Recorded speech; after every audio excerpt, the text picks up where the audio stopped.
So I'm trying to work on the Scout. I've had this thing tore apart probably, I don't know, 9 times the last 4 or 5 nights. Trying to figure out why it keeps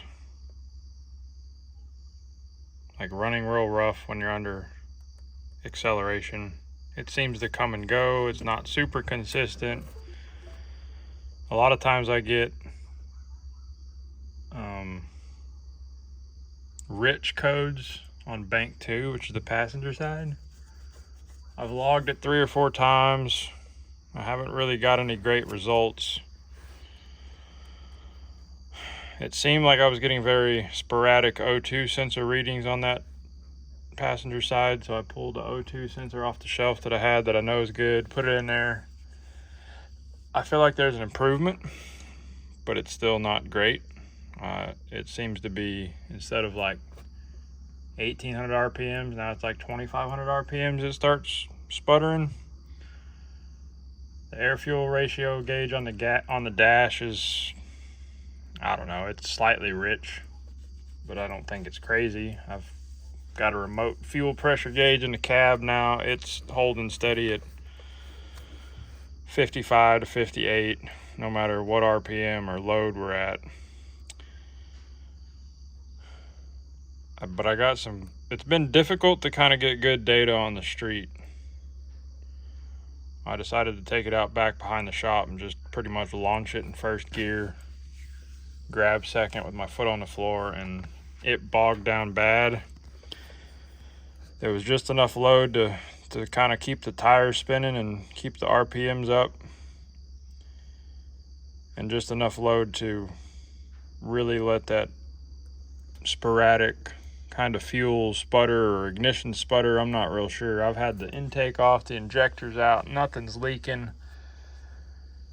First thought it was a leaking injector, but they all check out good. I've changed plugs.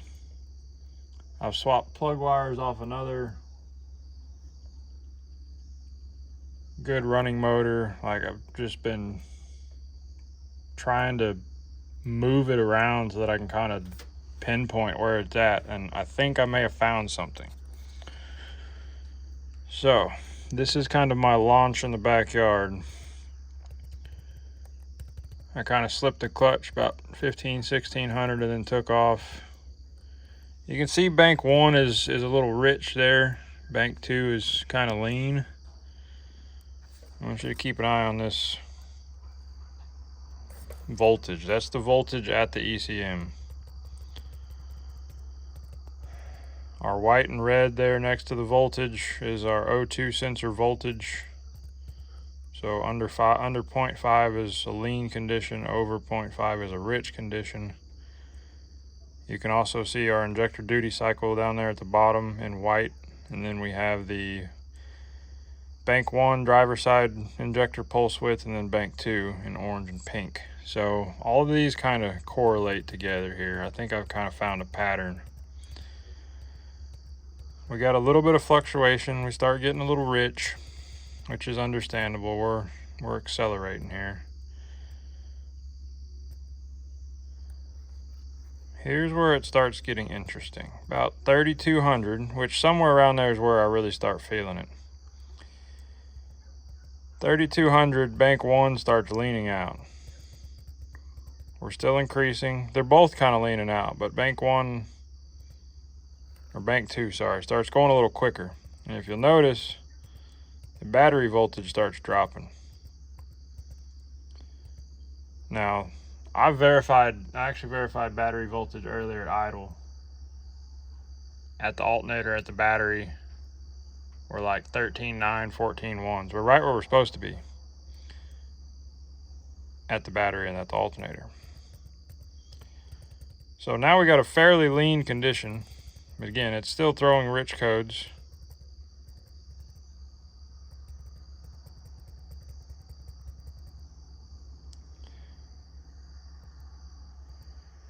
So now bank 2 is still lean. Bank 1 is starting to richen up a little bit. You can see the pulse widths there kind of match that. Like, increasing pulse width means more fuel. Now as I get up 4,500 into 5,000, you can see our green line and our voltage there just drastically starts changing, and we're getting a bunch of spikes there on our O2 sensor. So one thing I checked earlier before I found all this was all my ground wires, just to make sure there wasn't nothing abnormal. I pulled them all off, I cleaned them all. But now I'm kind of thinking, I don't think 12 volts is quite enough. I think it needs to be 12.5 to 13 really. Or then it just becomes a fight between injectors and coil packs and gauges and lights and all that stuff, trying to keep everything happy and fed with enough voltage. Like, if we've got that much of a voltage drop from,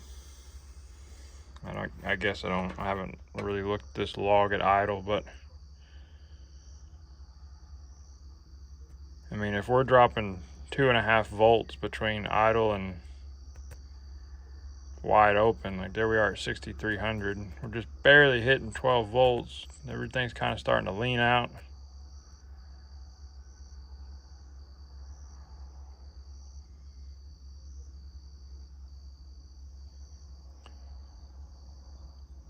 So if we have that kind of voltage drop between the battery, the alternator, and the ECM, imagine what else it's dropping between the ECM and the injectors, the ECM and the coil packs. Like, they need proper voltage. Like, see, we're only 12. Let's get down to idle here. Yeah, we're like 12.5, 12.6 at idle. That's really not that much. And I verified with the power probe and with the multimeter that we're 13.9, 14.2 at the alternator stud and at the battery. So I guess it's time to deep dive off into this and see where the voltage drop is. I'm guessing it's somewhere in my hacked up harness that I built 10 years ago. So that should be fun. But I'm really hoping this is going down the right road, because it's been a frustrating, like, solid week every day after work, 2 or 3 hours into the night, trying to find what the heck is going on. I've never been this stumped with an engine or with a drivability problem. I've seen a lot of things, and I've learned a lot of things, and I feel pretty confident in my abilities to solve a lot of these problems, and man, it's been wearing me out. So I'm really hoping that, as frustrating as it's going to be to try to find this voltage drop, I'm hoping that's the problem.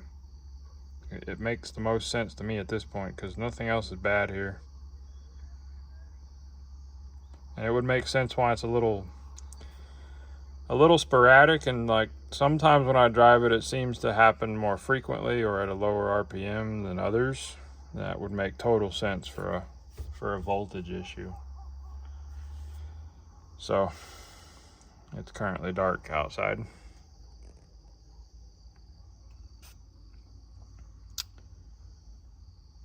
So yeah, that's the next step. We're gonna rip the wiring harness out and see if we can't find this problem.